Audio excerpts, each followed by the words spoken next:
Hello everyone, আমি dahlia. আজকে next gen শোতে গেস্ট হিসেবে আছেন এমন একজন ব্যক্তি যিনি ক্যাডেট স্কুল থেকে শুরু করে বুয়েটের মতন শীর্ষ বিশ্ববিদ্যালয়ে পড়াশোনা করেছেন। এখন কাজ করছেন কনস্ট্রাকশনাল আর্কিটেকচারাল ফার্মে এবং ইন্ডাস্ট্রিয়াল অটোমেশন নিয়ে কাজ করছেন। ভবিষ্যতে আমাদের স্মার্ট লিভিং নিয়ে ওনার খুব সুন্দর চিন্তা ভাবনা আছে। পরিচয় করিয়ে দিচ্ছি সফল উদ্যোক্তা তারেক আহমেদ রবিন ভাইয়ার সঙ্গে। Hello, Dalia. How are you? আমি খুব ভালো আছি ভাইয়া, আপনি কেমন আছেন? Alhamdulillah. So good to be in your show. Thank you for coming. And আমরা জানতে চাই এই যে আপনার যে জার্নি, মানে স্কুল থেকে বুয়েট কমপ্লিট করা জার্নিটা একটু জানতে চাই। আমার বড় হওয়া তো চট্টগ্রামে, সো আমরা যখন ট্রেনে যেতাম বাড়ি, আমাদের ব্রাউনবাড়িয়া, সো ঈদে যাওয়া হতো, তখন আমরা ফৌজদারহাট ক্যাডেট কলেজ ট্রেনের পাশ থেকে দেখা যেত। It's a very big large college, বিএমের ঠিক আগেই পড়ে। সো তখন থেকে আম্মুরও একটু ইচ্ছে ছিল, আমারও। সো ক্লাস 7-এ কলেজে ভর্তি হওয়া, এবং ক্যাডেট কলেজ তখনকার প্রেক্ষাপটে আমি 1997-এ ভর্তি হই। তখনকার প্রেক্ষাপটে আমাদের 3 তলা library, debate, huge games and sports facility, এটা আজকে হয়তো বাইরের অনেক স্কুলে আছে, বাট তখনকার প্রেক্ষাপটে it was very rare to access this facilities. সেই জায়গা থেকে এটা আমার জন্য একটা হিউজ উইন্ডো ওপেনিং ছিল। সো এবং আমি পুরো ফ্যাসিলিটি কাজে লাগিয়েছি বলে আমি মনে করি। I read a lot, sports, আমার খুব দারুণ বন্ধু, পিয়ার্স, সিনিয়র জুনিয়র সব কিছু। এরপর পাশ করার পরে আমরা ছিলাম হচ্ছে ফার্স্ট ব্যাচ। আগে আমাদের মিলিটারিতে আইএসএসবিতে পার্টিসিপেট করাটা একদম ম্যান্ডেটরি ছিল। আমরা ফার্স্ট ব্যাচ যাদেরকে আর্মি একটা অপরচুনিটি দিল যে if you don't will to go, তুমি আইএসএসবি না দিলেও চলবে। সো আমরা 3জন দিই নাই, 3জনই আমরা বুয়েটে পড়ছি।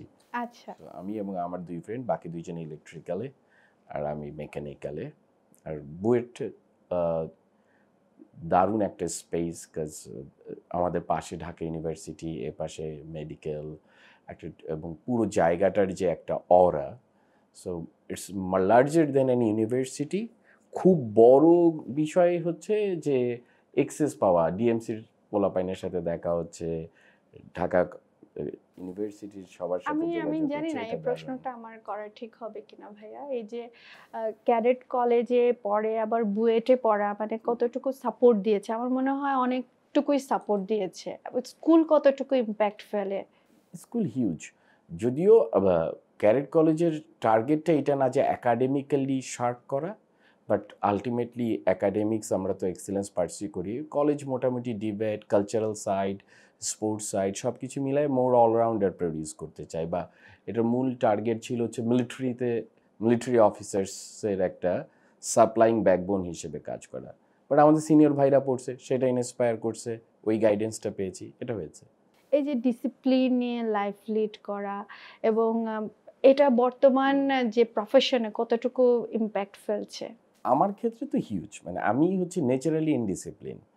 সো আমার ক্ষেত্রে কলেজ যেই ডিসিপ্লিনটা এনে দিয়েছিল, যে 6টায় ওঠা, পিটি, প্যারেড, গ্রাউন্ড, স্পোর্টস, এটা সব কিছু বুয়েটে আমি আমার ইনডিসিপ্লিনের বেশ কিছুটা ইউটিলাইজ করছি, বাট স্টিল আমার কাছে মনে হয় ওই যে 6 বছরের একটা স্ট্রাকচার্ড লিভিং, ওইটাই আমাকে অনেক বেশি হেল্প করছে টু বি অ্যাটলিস্ট এই যে তোমার সাথে আজকে আমি 10 মিনিট আগে আসছি, এটা ওখানকার practice. So that's it. Thank you ভাইয়া। এই যে আর্কিটেক্ট অ্যান্ড অটোমেশন এর সাথে যে মানে ইন্সপায়ারেশনটা কি এটা নিয়ে কাজ করার? আমরা মূলত আসলে আর্কিটেকচার না, মোর হচ্ছে আমরা ইন্ডাস্ট্রিয়াল ইনফ্রাস্ট্রাকচারাল কনস্ট্রাকশন। যদি তার সাথে অ্যাসোসিয়েটেড আর্কিটেকচারাল সাপোর্ট লাগে, সেটা আমাদের কোম্পানি ওয়াইজেন ইঞ্জিনিয়ারিং লিমিটেড সেটা দেয়।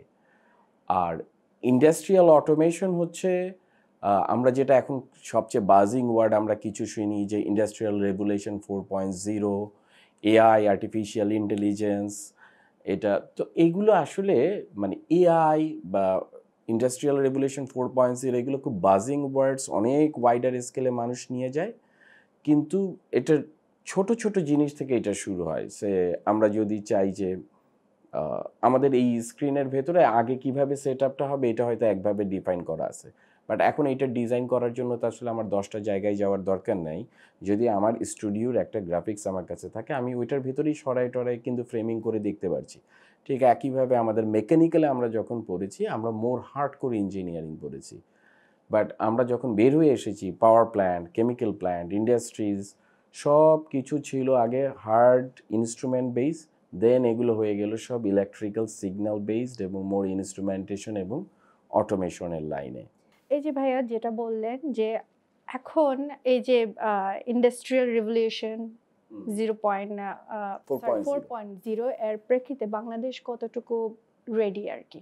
এইটাই কাজ হয়নি তা না, মানে আমরা এই অদ্ভুত বিষয় হচ্ছে আমাদের খুবই নাইস একদম গ্লোবাল স্ট্যান্ডার্ড কোম্পানি আছে অনেকগুলো। সে আমাদের টেক্সটাইলে এরকম কিছু আছে, আমাদের কেমিক্যাল প্ল্যান্টসে আছে, আমাদের আমি জানি আমাদের দু একটা রিফাইনারি আছে প্রাইভেট সেক্টরও even, which is very high excellence. আর এমএনসিগুলো তো আছেই। এমএনসিগুলোতে আমাদের মানুষরাই কাজ করে, মানে মাল্টিন্যাশনাল কোম্পানি যেগুলো, ওটাতে সুবিধা হচ্ছে ও হিউস্টনেও যেই প্র্যাকটিসটা করছে একই প্র্যাকটিস ও টোকিওতেও করে, সেটাই সে বাংলাদেশের ইন্ডাস্ট্রিতেও করে। সো আমরা যদি ইন্ডাস্ট্রিয়াল স্কেলে 4টা বড় টার্ম বলি, একটাকে বলে অ্যাসেট ইন্টিগ্রিটি, একটাকে বলে হচ্ছে ইন্ডাস্ট্রিয়াল রিলায়েবিলিটি, একটা হচ্ছে ইন্ডাস্ট্রিয়াল অটোমেশন। সো এই তিনটা আসলে খুব ইন্ট্রিগেটেড একটার সাথে আরেকটা। সেই জায়গা থেকে আমাদের এটার জার্নিটা শুরু হয়েছে, কিন্তু আটকে আছি কোথায়? আটকে আছি হচ্ছে আমাদের proper man power, skill set, people এই জায়গাটাই নাই। আমাদের হেলথ সেক্টর, আমি মনে করি there can be thousands of automation that can be done to make our services better. একইভাবে যদি এখন আমরা অটোমেশন মানে যদি শুধু মনে করি যে আগে যেই প্রোডাক্টটা আমি ফিজিক্যালি সেল করতাম এটাকেই এখন আমি একটু মোর অনলাইন ওয়েতে সেল করতেছি, এটাই কি অটোমেশন কিনা? না, it's far beyond than that. এবং এই জায়গাটার জার্নিতে আমরা অনেক পিছায় আছি বলে আমার কাছে মনে হয়। ওই পরিমাণ কোম্পানি নাই, রিসোর্স নাই। সো একটা জিনিস কোম্পানি নতুন প্রবলেম আসলে সেটা সলভ করবে, সেটা দেওয়ার মতো ইঞ্জিনিয়ার্স বা টেকনিশিয়ান নাই। এইটা আমাদের অনেক কাজ করার আছে। কিন্তু ভাই আমরা যেটা জানি আমাদের বাংলাদেশে বুয়েট ছাড়াও আরো প্রকৌশলী বিশ্ববিদ্যালয়গুলো আছে এবং প্রত্যেক বছরই তো ইঞ্জিনিয়ার্সরা বের হচ্ছে। তো আমরা এখনো সেই ক্রাইসিসে আছি কেন, যে প্রবলেম সলভ হচ্ছে না, সলিউশন পাচ্ছি না? এটা খুব খুব নাইস কোশ্চেন ডালিয়া। এটা হচ্ছে আমাদের, আমি যেভাবে ইঞ্জিনিয়ারিংকে দেখি সেটা হচ্ছে আমি যে সোসাইটিতে আছি তার যে বেঞ্চমার্ক, আমাকে তার চেয়ে অ্যাহেডে গিয়ে কাজ করতে হবে। সো যে ইউএসএতে বসে টেসলায় কাজ করতেছে, ফোর্ডে কাজ করতেছে, ও দেখা যাচ্ছে একটা খুব বিগ স্ট্রাকচারের ছোট্ট একটা পার্টি গিয়ে গাড়ির হুইল ড্রাইভ করলে কি পরিমাণ ডিজাইন চেঞ্জ করলে এটা মোর এফিসিয়েন্ট হবে সেটা নিয়ে কাজ করছে। কিন্তু বাংলাদেশে কাজ করতে গেলে যেটা লাগবে যে সে একটা পাম্প আছে, এটা আগে ম্যানুয়ালি বাটন দিয়ে চালাতে হতো, এখন আমি চাচ্ছি পাম্পে যদি আমার একটা ট্যাঙ্ক আছে তার 80% পূরণ হয়ে যায় তাহলে সে অটোমেটিক বন্ধ হবে। আমরা কিন্তু আমাদের আশপাশে বিল্ডিংয়ে প্রায় দেখি পানি পড়তেছে, হিউজ এনার্জি ওয়েস্ট হচ্ছে, ওয়াটার ওয়েস্ট হচ্ছে, কিন্তু ওই ছোট্ট একটা ডিভাইস যে আমি দিব যে ওর লেভেল 80% হলে এটা বন্ধ হয়ে যাবে, এই চিন্তা করার জায়গাটা তো সে পাবে একটা ইঞ্জিনিয়ার গিয়ে তার কোম্পানিতে যদি সেটা পায় তাহলে সে পাবে। সেটার যদি একটা জব মার্কেট থাকে তাহলে একটা ইন্ডাস্ট্রিয়াল প্র্যাকটিসেস দাঁড়ায়। দুইটা প্রবলেম আমাদের বড়, গ্লোবাল সার্টিফাইড কোম্পানিগুলো আমাদের এখানে এই এক্সামগুলো নেয় না। আমি যদি এইটা দিয়ে সৌদি আরামকো নামে যে বড় অয়েল অ্যান্ড গ্যাস কোম্পানি ওটাতে আমি জব পেতে চাই, তাহলে আমার বুয়েটের এই degree is not enough, that's a mandatory thing, বা অন্য যে কোনো ইউনিভার্সিটি থেকে, কিন্তু তার সাথে আমার গ্লোবাল সার্টিফিকেশনসগুলো লাগে। সেইটার এক্সামগুলো বেশিরভাগই আমাদের ইঞ্জিনিয়ার আমরা বা অন্য যারাই অর্জন করেছে, বেশিরভাগই দেখা গেছে সিঙ্গাপুর, কোরিয়া, কেউ কেউ মিডল ইস্টে গিয়ে এই ডিগ্রিগুলো দিয়ে নিয়ে এসেছে। এই ইনস্টিটিউটগুলোকে যদি আমরা বাংলাদেশের রেগুলার এক্সাম নেওয়ার ব্যবস্থাটা করতে পারতাম, আমার ধারণা বাকি যে ইকোসিস্টেম, যে পড়া, ইনস্ট্রুমেন্টস, এটা আমাদের বিভিন্ন কোচিং সেন্টার টেন্টার দ্বারাই গিয়ে তখন ওটা তৈরি হয়ে যেত। সো আমার কাছে ফার্স্ট মনে হয় এই সার্টিফাইড কোম্পানিগুলোকে বাংলাদেশে নিয়ে আসাটা খুব জরুরি। ওকে, সেটার জন্য নিজেরা উদ্যোগ নেওয়া হয় কি? আচ্ছা, আমরা খুব রিসেন্টলি আমরা আমাদের গভর্নমেন্টের একটা মিনিস্ট্রির সাথে এই কাজটা শুরু করেছি। We have given them A proposal, ওনারা রিভিউ করছে। আমরা ইন্ডাস্ট্রিয়াল অটোমেশন অ্যান্ড ইনস্ট্রুমেন্টেশনের উপরে বেশ কিছু ট্রেন পার্সোনেল তৈরি করতে চাই, but at the same time আমরা চাই যে তারা দেশে হোক বা দেশের বাইরে হোক, they should be recognized at certified technicians or engineers. সেইটার জন্য অ্যাটলিস্ট 2টা এক্সাম এই ধরনের নিতে পারে এরকম বডিকে বাংলাদেশে নিয়ে আসার একটা উদ্যোগ নেওয়া হয়েছে এখন। ভাইয়া, যদিও আপনি বলে ফেললেন যে আপনাদের কোম্পানির কথা, ইন্ডাস্ট্রি ইনসাইডার, এটার ব্যাপারে একটু ডিটেলস জানতে চাই এবং ভিশনটা কি? Industry insider is a registered industrial magazine. Bangladesh গভর্নমেন্টের যেই রুলসগুলো আছে, তথ্য অধিদপ্তর, প্রকাশন অধিদপ্তর, অনেকগুলো লাইসেন্স লাগে। So we have all the licences. এটা আমরা শুরু করেছি 2 বছর আগে। আমাদের একটা ছিল হচ্ছে যে আমরা যেহেতু আমাদের কোম্পানি থেকে অনেক মাল্টি ন্যাশনালের সাথে কাজ করতে হয়, প্লাস বাইরের কোম্পানিগুলো এসেও আমাদের সাথে যোগাযোগ করে, আমার কাছে মনে হয়েছে যে প্রতিবার আমি একই কাজ করি, যে ওকে আমার বোঝাইতে হয় বাংলাদেশের ইন্ডাস্ট্রি কোন স্ট্যান্ডার্ডে আছে, আমাদের কি কি স্কিল সেট আছে, হোয়াট উই ক্যান ডু, এই জিনিসগুলো। সো আমাদের ইন্ডাস্ট্রিয়াল ম্যাচুরিটিকে ফরেনারদের কাছে রাইটলি রিফ্লেক্ট করতে পারে এই রকম কোনো ম্যাগাজিন আমি দেখি না। 2-4টা আছে, and I am with all due respect, আমার কাছে মনে হয় কন্টেন্ট ওয়াইজ ভেরি ক্লিশে, একদমই স্ট্যান্ডার্ড না।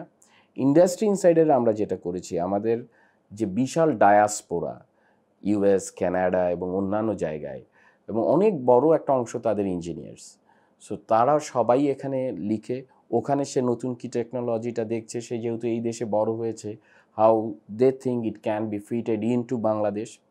একই সাথে আমাদের এখানে ইন্ডাস্ট্রিতে যারা কাজ করছে তারাও তাদের বিভিন্ন রকম এক্সপিরিয়েন্স নিয়ে লিখে। সো ইন্ডাস্ট্রিয়াল 4.0 এই যে রেগুলেশনটা বলছি, এটার ক্ষেত্রেও এটা একটা ভালো ভূমিকা রাখবে বলে আমরা ধারণা করি। বাট আমাদের মেজর টার্গেট হচ্ছে আমাদের রাইট যে বিজনেস স্টেক হোল্ডার্স, ইনভেস্টমেন্ট বাড়ানোর ক্ষেত্রে একটা ফরেনার যখন দেশে আসবে, ও এটা নিয়ে যাবে এবং এটা পড়তে পড়তে আমাদের ইন্ডাস্ট্রির ম্যাচুরিটি সম্পর্কে একটা পজিটিভ ভাইব পাবে। এটা হচ্ছে মেইন গোল। ছোটবেলায় যে স্বপ্নটা ছিল যে আমি রবিন, আমি অমুক হতে চাই, এখন রবিন যেটা হলো, কতটুকু মিল? অনেকটুকু। মানে আমার খুবই ইচ্ছা ছিল আমি কিছু ক্রিয়েটিভ লাইনে কাজ করব। সো যখন বুয়েটে পড়তাম তখনও ইন্ডাস্ট্রি ইনসাইডার আমাদের এই উদ্যোগটা একদম প্রফেশনালি, আমাদের এটা যে দেখে, আগে সে খুব বড় একটি আমাদের ইংরেজি দৈনিকে বড় পজিশনে ছিল, সেটা ছেড়ে দিয়ে উই স্টার্টেড দিস জার্নি। আমার বন্ধুদের সাথেই আমি ব্যবসা করি, so my office is more like home. এবং আমাদের হোল অফিসকে আমরা বলি হচ্ছে ভাই brother office. There is no bossing, no nothing, and we have a lot of young engineers.